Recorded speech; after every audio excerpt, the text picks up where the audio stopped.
Hi, I'm Martin Brown. I'm the illustrator of Horrible Histories and the writer and illustrator of some books called Lesser Spotted Animals. Horrible Histories are children's non-fiction about history. As we like to say, it's history with the nasty bits left in. Sometimes we're accused of being historians. I'm accused of being an illustrator. The author is a storyteller, and I'm a cartoonist. And I think that's the essence of the books. History has the best stories. I mean, you really couldn't make that stuff up. And for a cartoonist, of course, it's the most marvelous material. So between us as storyteller and cartoonist, we have produced this series of books about this wonderful world that we have lived in for the last few thousand years. I think I've always been interested in history because of its stories, because of the characters in there, and that curiosity about how we came to be here. Growing up in Australia, the great question that all school children tackle is, why was Australia even settled in the first place? It was very Anglo-centric and in those days. They've broadened the curriculum rightly since. But when you start asking why, how did we get here, quite literally, then you find yourself going backwards, about looking into why England was the way it was in the late 18th century. And to understand that, you've got to go back to understand how England was in the early 18th century. And the more you dig, the more you realize you've got to understand what came first, what came previously. So I've always had a mild curiosity for the whys.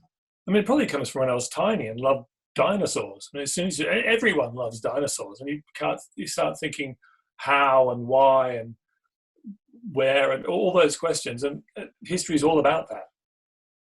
So I wanted to be an archaeologist when I grew up. And in some respects, I sort of am in a bizarre way. I get to do research, nothing terribly original, but it is digging into that why question a little bit. A number of times I've tried to find costumes or the dress of the era for peasants, or the equivalent of peasants, it's been really tricky, because there's any number of reference materials for rich Georgian gowns and Napoleonic naval costumes, but naval uniforms. But to sort of get the poor guy on the street is sometimes harder to find. Luckily, it seems that we basically wore tunics for a couple of thousand years. So a simple tunic with a belt across the waist gets me a long way. Well, back in the olden days, the very first one we ever did was the Rotten Romans, which was published in 1994. So I would go to my local library and I would strip the shelves of anything remotely Roman. The adult section, clearly, because it had a lot of detail, written detail. But of course, I needed pictures as well. So I would strip the children's section, non-fiction section as well. The poor kids doing homework around about that time had no chance because I had all the books. And so I needed the visual references as well, a Roman town, what the Roman town looked like. And of course, I could do all the primary research myself, but it's so much easier if you can see what other people have done before you. But I also learned that you need lots of reference material because there are different takes on the same thing. Even someone as famous as Julius Caesar, there are different busts, there are different statues of him, and he does look slightly different. I mean, there are recognizably Julian things about him, but some of them are quite different. So you've got to kind of find what research is trustable. And then, of course, over the years, by the time we did Ruthless Romans, which came along a fair bit later, we had the internet. And then, of course, all this stuff was just a click away. I could pull up all sorts of reference material. Once again, not all of it trustable. or trustworthy, but it certainly sped things up. Probably too much information. I had so much information, and I had to remind myself that, sometimes I'm drawing a cartoon character of a Roman or a Tudor that's that big. So you're in this mad situation where you're trying to get a Tudor costume right, millimeters high, and that way madness lies. It was one of my favorite bits, really, of the show. I was a great fan, and I still am. And when Victor did his sort of reconstructions at the end, it wasn't even the pot that you were talking about would be held by someone, that which brings it to life. It's not just an object in a museum. Here is the woman or the man or the child carrying water in it, and you can kind of see it then being used by or loved even by somebody. That's my favorite pot. Well, that's my second favorite pot. It's got a life then, rather than something a little bit untouchable. So apart from that, what was amazing about Victor's work was seeing him do it. That construction of the image that you saw. He would sit, maybe sometimes just resting his his art book on a wheelbarrow and sketch away. And you could sort of see it build. And then you put the people in it, as you say.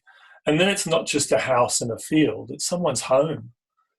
And I think that's, I'm not comparing myself to Victor Ambrus at all. But there's something about the humanity that's always been in the Horrible Histories. There's kings and queens. They're sort of these pointy bits of history. But throughout history, it's been the families. It's been the poor sod trying to raise his family and the poor mum trying to feed her family that have coped with everything that these emperors and kings and queens have thrown at them. So that image at the end of the show is sort of what makes it all important, really. The fun of the thing is in the fact of the thing. If I'm looking for a guy, because I came at it, as I say, I'm called the illustrator, but I was brought on board. I came to it from a cartooning point of view. I was doing another series of books before these, writing the gags and drawing the cartoons, and it was that we needed for the Horrible Histories. But I've got this wonderful source material to work with. If you're reading about Roman roads being straight or something, that's where the joke is. The straightness of them. Or if you're reading about the practices of the Roman army, and how they wore their armor and how they carried their kit, the joke is in there somewhere. It's in the history. It's in the fact of it. So I got to read sort of really interesting stuff. And then I had to just riff on that, just sort of spin it a bit and exaggerate parts or puns. There's all sorts of ways of making a joke out of something. But it wasn't just fun for its own sake. I mean, there are a lot of history books out there with gags, but we wanted to try and bring people in. It's not just sort of gratuitous violence or gratuitous fun for its own sake. It's if a child sort of goes, ooh, wonderful, ooh, icky, or gruesome or funny, then it's just kicking open that door a little bit and to get them to read to the next part and get them interested, because the stories are the thing. The stories are the hook. That's the whole point of it. These characters, these historic characters, these peasants, if you like, the people who put up with all this history over the years, they're the ones that are telling the story. It's been around for a very long time, and we use some of those traditions in the books because they're great. They tell the story. I mean, there are all sorts of ways of telling a story, and also just to get, to raise awareness. That sounds way too pompous, but just to kind of raise a question mark sometimes, to to say, was this reasonable? Was this fair? You know, Queen Victoria was seen as a heroine for a long time, and Henry VIII is a bit of a rock star. But really, was he a nice guy? Is this the sort of person you want as a father figure? We can ask those sort of questions with cartoons sometimes. And I'm not trying to get the children to think, but history is a bit more flexible than perhaps you and I grew up with. And there are a few more questions about it these days, and asking those sort of questions is a good thing. Well, sometimes there is humour in the sickness of it all. I mean, in the horror of it all. I mean, you don't make jokes about slavery, and you don't make jokes about the Holocaust, but within the details of those tragedies, there were things which were just sort of cruel and bizarre. And sometimes, and you turn the joke around, so it's not on the slave, or it's not on the concentration camp victim. It's sort of, you want to push it back on the perpetrators. But other times you can't tell jokes about that. I mean, one of the books we've done these special books, but one of them was at the USA. This is the original cover. It's had about 3 incarnations since then. But you couldn't do a book about the USA without talking about slavery. I mean, it's a really dark part of their history, and part of their foundation, in fact. It started so early. So we talk about it, but it's not funny. We just, and that's where I suppose some of the cartoons are more editorial. They're not sort of gags as such as they're editorial cartoons. And of course, editorial cartooning is a rich and noble tradition, whether it's Gilray or any of those great heroes from the past. It's a way of shining, that you can use cartooning to shine a light on something rather wrong. So there's that sort of other side of cartooning which we use as well, which I enjoy. I wanted to be a cartoonist, editorial cartoonist when I grew up, as well as an archaeologist. So with this, not only do I get to do gags, I get to do that editorial stuff as well, and we can comment on this barbarity. I mean, the children will grow up and they'll learn the complexities, and I can't vouch for every single fact in the book, and we talk about myths and legends as well, which the people of the days would have told. So there's myth, and there's ghost stories, and there's all sorts of things in there. But it's still part of this picture, which if it engages you, then you look deeper and you look further, and that's what's so nice for us to have people come back to us years later and say, well, I've got an interest in history because of this. It's more for them, but it's as I say again, it's the story itself that is so engaging. And possibly in the past that the history books were too preachy and forgot those stories. Well, the stories were always about heroes, about Nelson and all that sort of baloney. As wonderful as Nelson was, I mean, all the other characters around him, the midshipman whose name is completely forgotten.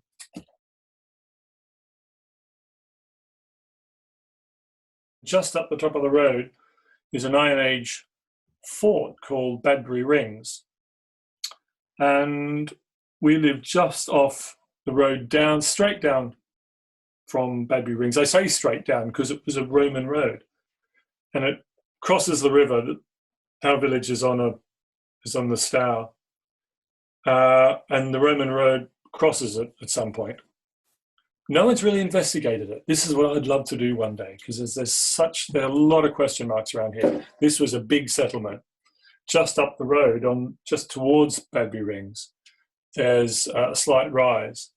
And on that rise was a Romano-British town called Vindicladia, which was possibly the second biggest settlement in Dorset once upon a time. Chapwick now has less than 200 people in it. So this is a big deal. There was a bit of a junction, a road junction up by Badbury Rings, where a lot of Roman roads met, and then this went on to Dorchester, the Roman town as it was then. And so that this river crossing was the only river crossing for miles, because otherwise you get down to the sea, and the other direction it gets hilly. So it was an important place. And the ground penetrating radar that we've had around here, a bit of investigation, has discovered all sorts of signs. But of course, no one really, we don't need to dig so much anymore. But no one's got the budget. And I'd love to learn a little bit more. I'd love to know exactly how that crossing worked, where that crossing is. You can imagine carts wobbling over the ford, things falling out. And the history around here is, of course, is much older than that too, because alongside the Iron Age, there's Bronze Age things. This is probably Bronze Age.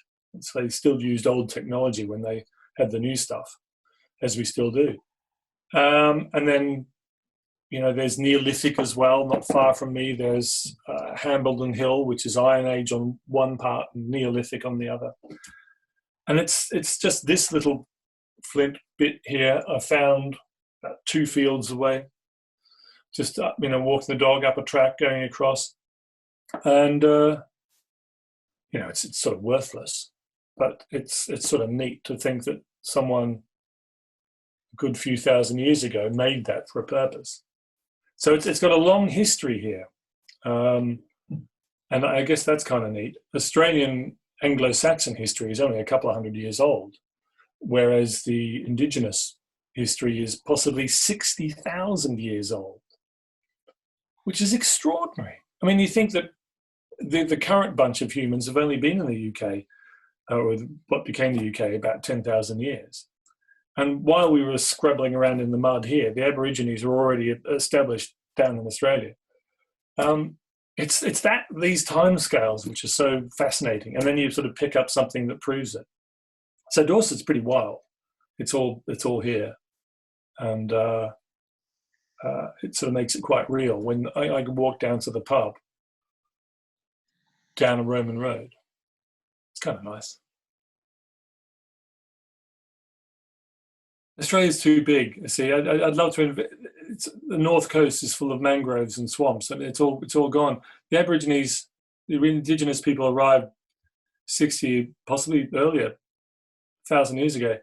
It'd be wonderful to establish how that happened, because there was at no point in history has there been a land bridge between Australia and New Guinea and the eastern side of Indonesia. There was always over the horizon sea crossing that must have happened.